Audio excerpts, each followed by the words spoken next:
Hello everyone, welcome back to Unstoppable Ice Academy. I hope guys you are doing well. Today we have some significant updates to discuss regarding UPSC CSE uh, examination like pattern and syllabus and selection process. तो guys शुरू करते हैं आज के video को। तो इन तमाम topics के ऊपर आज बात करेंगे। सिलेबस, पैटर्न और सिलेक्शन प्रोसेस में कौन सा सिग्निफिकेंट चेंज आया है और 2024 से ये किस तरीके से देखा जाने वाला है, इसके ऊपर बातचीत करेंगे। क्योंकि अगर आपने टारगेट 2024 बनाया हुआ है, 2023 का आपने एग्ज़ाम या प्री आपका क्रैक नहीं हो पाया है और 2024 के लिए आप मेहनत कर रहे हो, तो क्या-क्या चेंजेस आपको देखने वाले हैं 2024 के एग्ज़ामिनेशन में, उन तमाम चीज़ों के ऊपर बातचीत करेंगे। तो गाइज़ आज बहुत सारे इन्फॉर्मेशन, बहुत सारे कंटेंट आप लोगों के लिए मैं लेकर के आया हूँ। तो शुरू करते हैं आज की वीडियो को और देखते हैं कि क्या-क्या मेन चेंजेस होने वाले हैं या हुए हैं। कुछ ऐसे चेंजेस हैं जो काफ़ी हिडन तरीके से हुए हैं यूपीएससी में, जिसको अभी फॉर्मली तरीके से अनाउंस नहीं किया गया है। लेकिन जब मैं आपको कुछ पेपर, कुछ एनालिसिस, कुछ प्रीवियस ईयर क्वेश्चंस दिखाऊँगा, तो देन आपको सडनली समझ में आएगा कि यूपीएससी ने किस तरीके से बच्चों के साथ गेम खेला है। क्योंकि इन्होंने ऐसा नहीं है कि सडन चेंजेस करे हैं, नहीं, इन्होंने एक धीरे-धीरे, धीरे-धीरे इन्होंने चेंजेस करे और उस चेंजेस की वजह से 2023 का जो प्रीलिम्स का एग्ज़ामिनेशन था, वो काफ़ी ज़्यादा कठिन हो गया। तो तमाम बातचीत करेंगे गाइज़। तो पहले हम बातचीत करते हैं कि स्लाइटली पैटर्न चेंजेस कौन-कौन से हुए हैं और इसमें आपको क्या-क्या देखने को मिला है। ठीक है ना गाइज़? तो शुरू करें। तो यहाँ पे आप देखो, तो पहले मैं आप लोगों के साथ डिस्कस करूँ तो यहाँ पे बता दूँ कि गाइज़ आप हाल ही के दिनों में देखोगे तो कुछ स्लाइट एडजस्टमेंट किए गए हैं सिलेबस और पैटर्न में।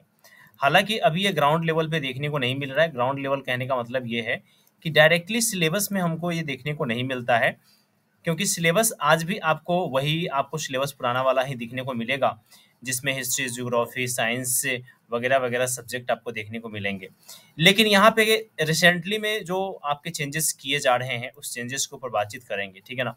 तो वो चेंजेस क्या-क्या हैं, उसके ऊपर हम लोग देखते हैं और बातचीत करते हैं।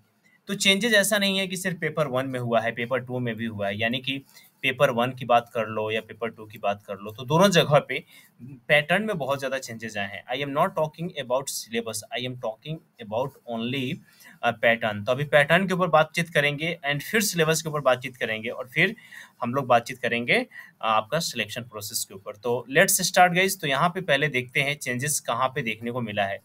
तो पहले हम बात करते हैं पैटर्न के चेंजेस पे। तो चेंजेस में देखो, तो चाहे जीएस पेपर 1 हो या 2 हो, ठीक है ना? इन दोनों जगह पे आपको चेंजेस देखने को मिला है।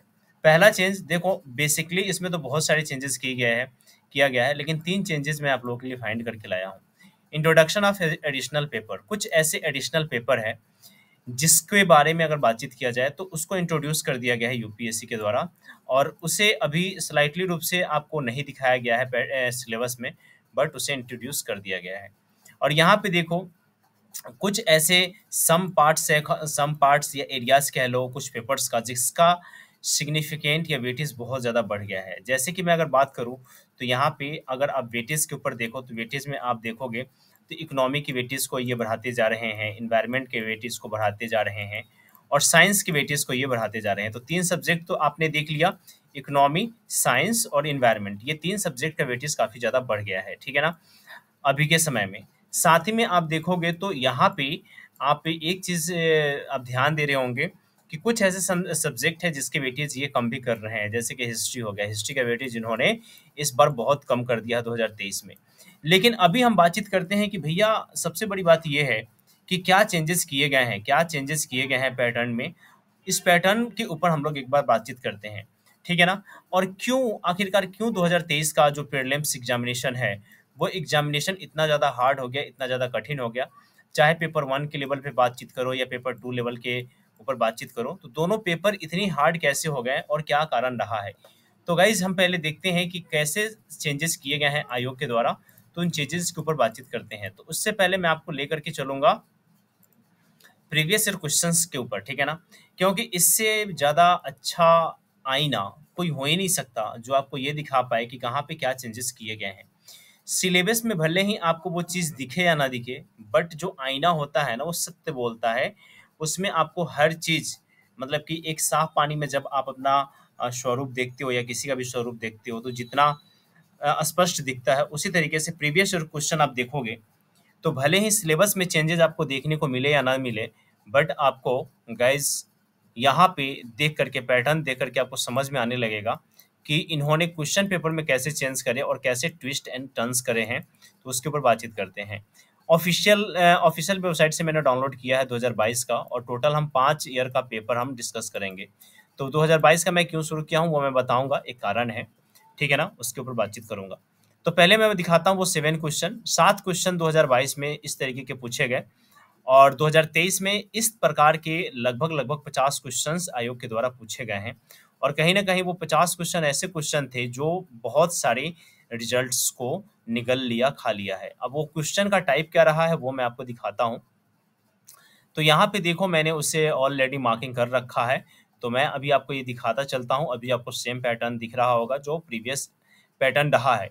देखो गाइस, यहाँ पे आयोग ने एक पैटर्न को लॉन्च करा, ठीक है ना, एक पैटर्न लॉन्च किया, और इस पैटर्न का नाम था ये, कि यहाँ पे इन्होंने बहुत सारे ऑप्शंस दे दिए, 4 ऑप्शन दे दिए, और इन्होंने कहा कि सिर्फ एक पेयर सही है, 2 पेयर सही है, 3 पेयर सही है, और चारों पेयर सही है, ठीक है ना। तो ये कहीं ना कहीं पैटर्न प्लस सिलेबस में चेंजेस तो दिखा रहा है। देखो, सिलेबस के अकॉर्डिंग अगर आयोग से आप बात करोगे तो आयोग तो कहेगा कि हाँ अकॉर्डिंग टू द सिलेबस है। बस पैटर्न देखो, जिस तरीके का पैटर्न ये फॉलो करती आ रही थी आयोग, इस तरीके का पैटर्न फॉलो करती थी, लेकिन सडनली नया पैटर्न देखने को मिला ये वाला। तो आप इस तरीके के चेंजेस देखने शुरू करते हो। तो पहला चेंज तो ये हो गया।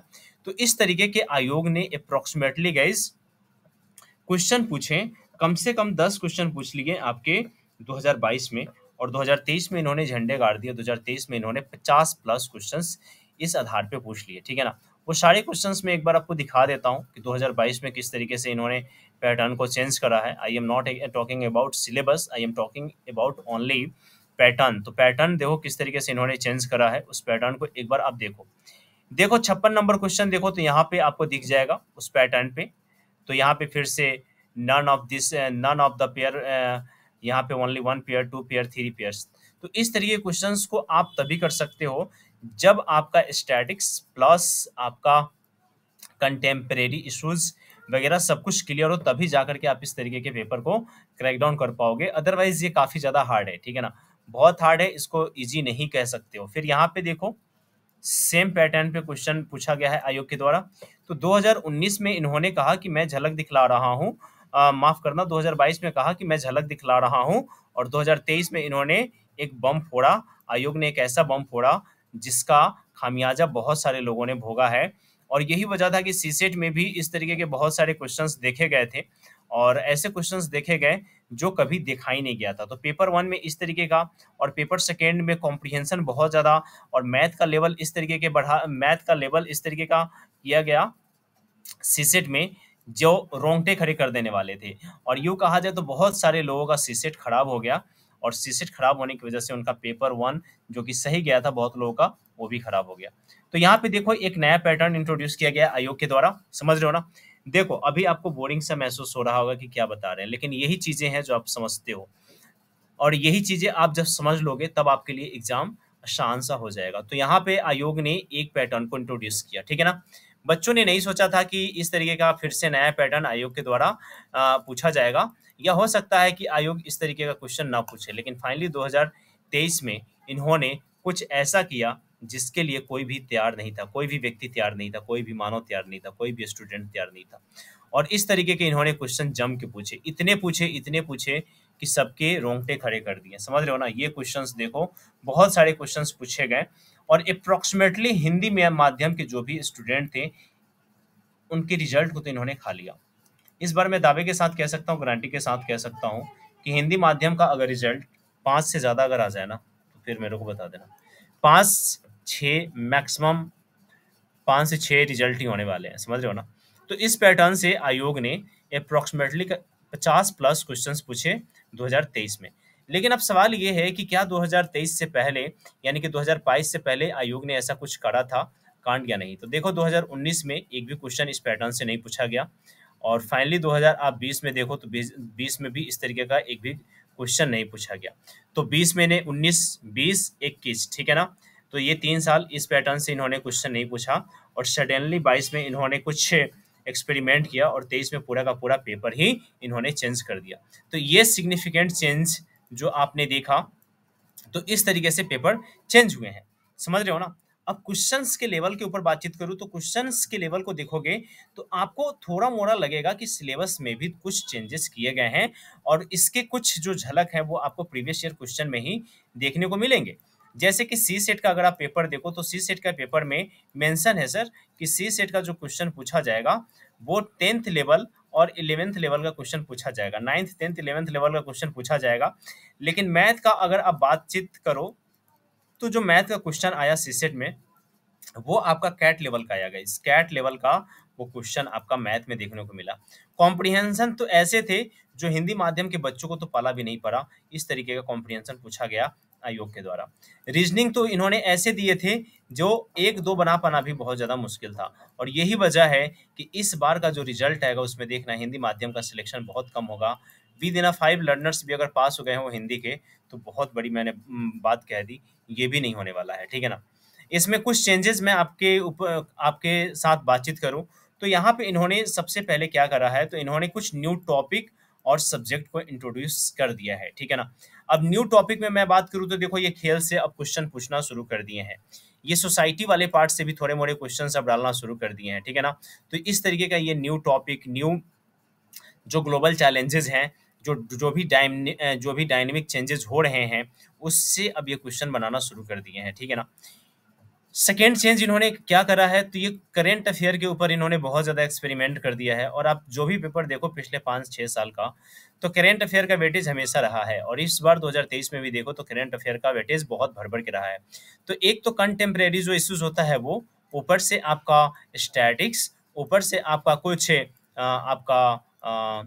आपका सब्जेक्ट रिलेटेड ज्ञान, और इन तमाम चीज़ों को जोड़ करके इन्होंने क्वेश्चन बनाना शुरू कर दिया है, यानी कि सो डिफिकल्ट बना बहुत ज़्यादा डिफिकल्ट बना दिया गया है आयोग के द्वारा यूपीएससी सीएससी एग्जामिनेशन को। जो कि अगर आप प्रीवियस ईयर क्वेश्चन देखो और रिसेंट के क्वेश्चन देखो पिछले 5 साल का, तो आपको जमीन और आसमान का अंतर दिखाई देगा गाइस, ठीक है ना। तो क्वेश्चन पूछने का तरीके में, वेरिएशन में बहुत ज़्यादा इन्होंने चेंजेस करे हैं। तीसरा जो आप देखो तो प्रैक्टिकल और अप्लाइड नॉलेज का बहुत ज़्यादा अब इस्तेमाल होने लगा है। अगर आप प्रैक्टिकली रूप से वर्क नहीं कर रहे हो, अप्लाइड नॉलेज आपका वर्क नहीं कर रहा है, तो गाइस भूल जाओ कि यूपीएससी सीएससी का एग्जाम कभी निकलने वाला है, और यही रियलिटी है। क्योंकि जब सिलेक्शन प्रोसेस के ऊपर हम बातचीत करेंगे ना तो आपके होश उड़ने वाले हैं, क्योंकि सिलेक्शन प्रोसेस में कुछ ऐसी चीज़ें हैं जिसको जानोगे तो आपको लगेगा कि सच में अगर आप खुद को प्रैक्टिकली रूप से या अप्लाइड नॉलेज के रूप में आपने फॉर्मेट नहीं किया या अपने आप को चेंज नहीं किया, तो फिर इस एग्जामिनेशन से आप बहुत दूर चले जाओगे। क्योंकि यहाँ पे जो भी अब व्यक्ति एग्जामिनेशन दे रहे हैं और जो अप्लाइड नॉलेज को इस्तेमाल कर रहे हैं बहुत अच्छे से, तो उनका एग्जामिनेशन कहीं ना कहीं क्रैकडाउन हो जा रहा है। बट अगर आप बातचीत करो कि जो कंटेम्प्रेरीज इशूज को नहीं पढ़ रहे हैं या करेंट अफेयर्स से दूर हैं, या जो भी हमारे जो स्टैटिक्स पोर्शन वाले जो सब्जेक्ट है लाइक डेट, आप हिस्ट्री ले लो, पॉलिटी ले लो, साइंस ले लो, जियोग्राफी ले लो, इन्वायरमेंट ले लो, तो ये सारे सब्जेक्ट और प्लस कंटेम्प्रेरी इशूज और ये सबको मिलाकर के एक नया क्वेश्चन फॉर्म होता है, और उस क्वेश्चन से आपको सवाल मिलते हैं और वहां से आपको करना होता है। तो ये बहुत बड़ा चेंजेस किया जा रहा है। और आने वाला जो समय है आप देख लो तो 2024 में जो एग्जामिनेशन होंगे, हो सकता है कि डायरेक्टली रूप से आकर के आयोग बोले कि उन्होंने सिलेबस में पैटर्न में चेंजेस कर दिए हैं। सिलेक्शन प्रोसेस की मैं बात करूं तो Hindi medium versus English medium की मैं बात करूं तो हिंदी माध्यम का तो रेट अगर आप देखोगे, ठीक है ना, परसेंटेज अगर आप देखोगे तो आपके होश उड़ जाएंगे, क्योंकि इनके परसेंटेज लगातार घट रहे हैं। और ये तो अब मुझे ऐसा लग रहा है कि एक्सटिंक्ट होने की कैटेगरी पे हिंदी माध्यम वाले आने वाले हैं, क्योंकि जिस तरीके से आयोग का क्वेश्चन पूछने का तरीका है, जिस तरीके से ये अपना वेरिएशन कर रहे हैं, उस तरीके से हिंदी माध्यम के स्टडी मटेरियल या कोचिंग संस्थान अपना एटीट्यूड वगैरह में चेंजेस नहीं कर रहे हैं। वहीं पे आप इंग्लिश माध्यम में देखो तो इंग्लिश माध्यम में दो बैकग्राउंड, एक इंजीनियरिंग बैकग्राउंड और दूसरा इंग्लिश माफ करना मेडिकल बैकग्राउंड, इन दोनों ने तो फिर क्या ही कहना, एक इंजीनियरिंग बैकग्राउंड और एक मेडिकल बैकग्राउंड ने पूरे के पूरे यूपीएससी में अपना पैड बना लिया है, और जो एक इनका स्पेशलाइजेशन है उससे वो कहीं ना कहीं दूर चले गए हैं, ठीक है। तो यहाँ पे कुछ बातें लेकर के आया हूँ, और ये आपका एक न्यूज़पेपर से है और टाइम्स ऑफ इंडिया से है। ये टाइम्स ऑफ इंडिया जो न्यूज़पेपर आता है वहाँ से मैंने इस आर्टिकल को उठाया है। तो यहाँ पे गाइज अगर मैं बातचीत करूँ तो देखो यहाँ पे डिपार्टमेंट रिलेटेड स्टैंडिंग कमेटी बनाई जाती है, पर्सनल, पब्लिक ग्रीवांसेस, लॉ और जस्टिस, ठीक है ना। इन्होंने अपना 131 रिपोर्ट इन्होंने पेश करा, ठीक है ना। और इस कमेटी ने जब अपनी रिपोर्ट दी तो उस कमेटी ने अपने रिपोर्ट में जो नाम दिया, टाइटल दिया उस रिपोर्ट का, उसका नाम था review of functioning of the recruitment organisation of government of India, ठीक है ना। और इसमें ये कहा गया था कि जो टेक्नोक्रैट है वो बहुत ज़्यादा बढ़ते जा रहे हैं सिविल सर्विस एस्पेरेंट्स के रूप में या सर्वेंट के रूप में।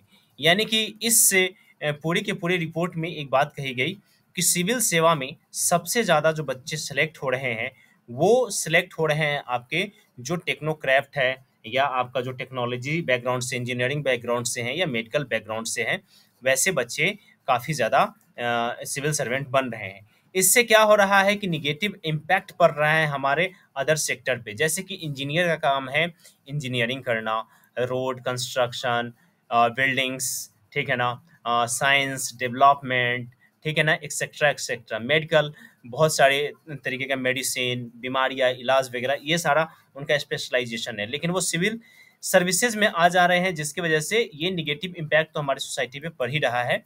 उसके बाद आप देखोगे तो और भी बहुत सारी चीज़ें हैं। कहा जा रहा है कि सिग्निफिकेंट चेंज हुए हैं, शिफ्ट हुए हैं कुछ यहाँ पे यूपीएससी सिविल सेवा एस्पेरेंट्स में। और जो इंजीनियरिंग बैकग्राउंड के जो इंजीनियरिंग बैकग्राउंड के जो स्टूडेंट है उनका नंबर बहुत ज़्यादा बढ़ता जा रहा है सिविल सेवा एस्पेरेंट्स, सिविल सर्वेंट के रूप में, ठीक है ना। और ये इन्होंने अपने रिपोर्ट में और कौन कौन से रिकमेंडेशंस दिए हैं, उन सारे रिकमेंडेशंस के ऊपर एक बार बात करते हैं और देखते हैं कि इन्होंने क्या क्या कहा है। तो कमेटी ने कुछ पॉइंट्स को हाईलाइट करे हैं और उसमें इन्होंने ये कहा है कि 70% जो कैंडिडेट है जो सिलेक्ट होते हैं सिविल सर्विसेज एग्जामिनेशन में, ठीक है ना, तो उसमें सबसे ज़्यादा 70% ऐसे स्टूडेंट हैं जो टेक्निकल और मेडिकल बैकग्राउंड के होते हैं। यानी कि अगर 100% पूरा का पूरा सीट अगर आपका है तो उसमें से 70% सीट आपके मेडिकल और टेक्निकल बैकग्राउंड के, इंजीनियरिंग बैकग्राउंड के स्टूडेंट लेकर के चले जाते हैं। और यही वजह है कि ह्यूमैनिटीज़ बैकग्राउंड के जो स्टूडेंट है उनका सिलेक्शन नहीं हो पाता। उसमें आप हिंदी माध्यम का भी कह लो या उसमें आप इंग्लिश माध्यम का भी कह लो, वहाँ पे तो लगभग लगभग सब सब इक्वल है। ह्यूमैनिटीज़ में जो इंग्लिश माध्यम से हैं वो और ज़्यादा बाजी मार लेते हैं।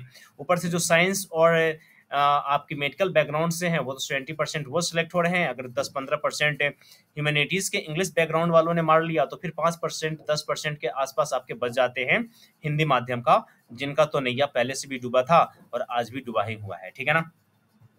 यहाँ पे देखो तो एजुकेशनल बैकग्राउंड्स के ऊपर मैं बातचीत करूँ तो यहाँ पे कहा जा रहा है कि 2011 से 2020 के बीच में बहुत बड़ी चेंजेस को देखने को मिला है आपका सिविल सर्विसेज एग्जामिनेशन में। इसमें कहा जा रहा है कि इंजीनियरिंग बैकग्राउंड का जो स्टूडेंट है वो 46% 2011 में जो सिलेक्शन का जो रेशियो था इंजीनियरिंग बैकग्राउंड का वो था 46%, और अब 2020 में अगर आप देखो तो 65% हो गया है। तो ये रिपोर्ट 131वां रिपोर्ट रिलीज हुआ है। 132वां 33वां जब आएगा तो उसमें 2022 23 और 24 तक का भी डाटा उसमें आएगा, तो उसके लिए भी हम लोगों को वेट करना पड़ेगा। यहाँ पे मेडिकल बैकग्राउंड की बातचीत किया जाए तो यहाँ पे देखो तो मेडिकल बैकग्राउंड में कहा जा रहा है कि यहाँ पे कुछ फॉल डाउन आया है और वो फॉल डाउन 4% के आसपास चला गया है, ठीक है ना।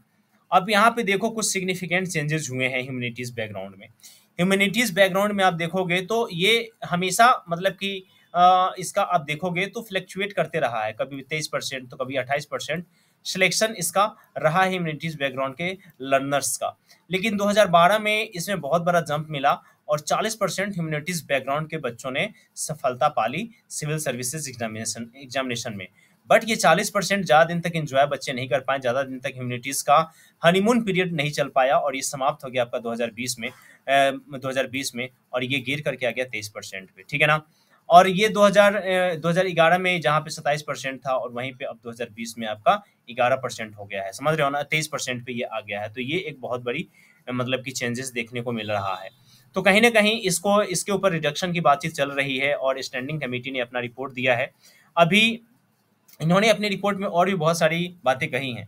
कहा है इन्होंने कि देखो हम जो ड्यूरेशन है रिक्रूटमेंट और टेस्ट प्रोसेस में, इसमें हम कमी लाने की इन्होंने बातचीत करा है स्टैंडिंग कमेटी ने, और कहा है कि जो इसका सिलेक्शन प्रोसेस है, एग्जामिनेशन प्रोसेस है, उस सबको विद इन 6 मंथ के बीच में ला देना है, और एग्जामिनेशन जो है वो कंप्यूटर बेस्ड एग्जामिनेशन को कंडक्ट करवाया जाए यूपीएससी सीएससी का, ताकि जो एक बहुत लंबा टाइम लगता है, लगभग लगभग 1 से 1.5 साल का जो टाइम लग जाता है एग्जामिनेशन करवाने, एग्ज़ाम लेने, इंटरव्यू लेने, फिर उसके बाद आपका रिजल्ट देने वगैरह सब में, तो उसको 6 मंथ के आसपास करने की बातचीत चल रही है। तो ये सारा चीज़ें आपने देखा। अब बातचीत करते हैं कुछ डिस्कशन के ऊपर, वो डिस्कशन है आपका Hindi medium versus English medium guys. तो यहाँ पे देखो, मैं आपको कुछ डाटा दिखाना चाहता हूँ, और ये डेटा आपने देख रखा है। देखो गाइस, आप देख चुके हो कि लगभग लगभग जो यहाँ पे है वो 60% के आसपास इंजीनियरिंग, माफ करना 70% के आसपास जो बच्चे सिलेक्ट होते हैं वो इंजीनियरिंग बैकग्राउंड से या मेडिकल बैकग्राउंड से होते हैं, और इन दोनों बैकग्राउंड के बच्चे क्या करते हैं, 70% सीट को भर देते हैं।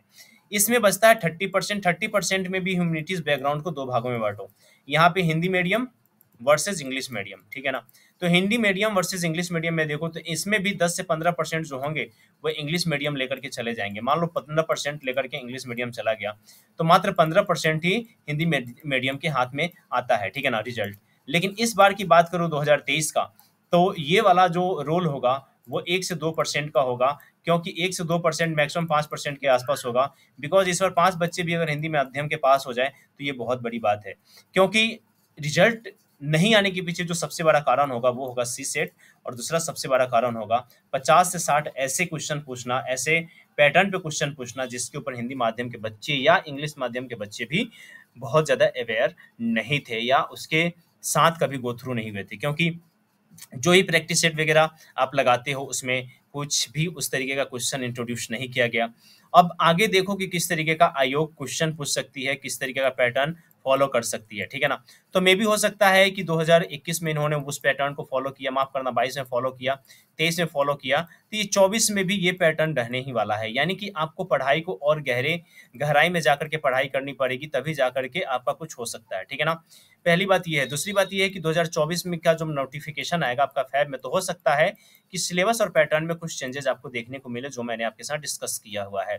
उसके बाद आप यहाँ पे अगर इस तरीके का पैटर्न या सिलेबस चेंज नहीं भी होता है, पहला भी सिलेबस रहता है, तो कम से कम पैटर्न तो आपको चेंज देखने को मिलेगा ही मिलेगा। हो सकता है कि अभी 50 क्वेश्चन इन्होंने 2023 में पूछा, तो हो सकता है अगली बार ये 70 क्वेश्चन पूछ दे या ये 40 क्वेश्चन पूछ दे, ठीक है ना। तो इसके लिए भी आपको तैयार रहना पड़ेगा। साथ ही आप देखो तो हिस्ट्री का वेटेज इन्होंने 2023 में कम कर दिया है, तो ये कोई नहीं कह सकता है कि 2024 में हिस्ट्री से क्वेश्चन नहीं आएगा। हो भी सकता है कि इससे बहुत ज़्यादा क्वेश्चन आ जाए, और ये भी हो सकता है कि इससे क्वेश्चन ना आए। तो जो भी सब्जेक्ट्स है लाइक दैट आपका history, geography, polity, science, environment, current affair, उसके बाद इकोनॉमी वगैरह, ये सारे सब्जेक्ट का के ऊपर आपका बहुत ही अच्छे से रिवीजन, बहुत अच्छे से प्रैक्टिस सेट, बहुत अच्छे से मॉक टेस्ट, ये सारी चीज़ें होनी चाहिए।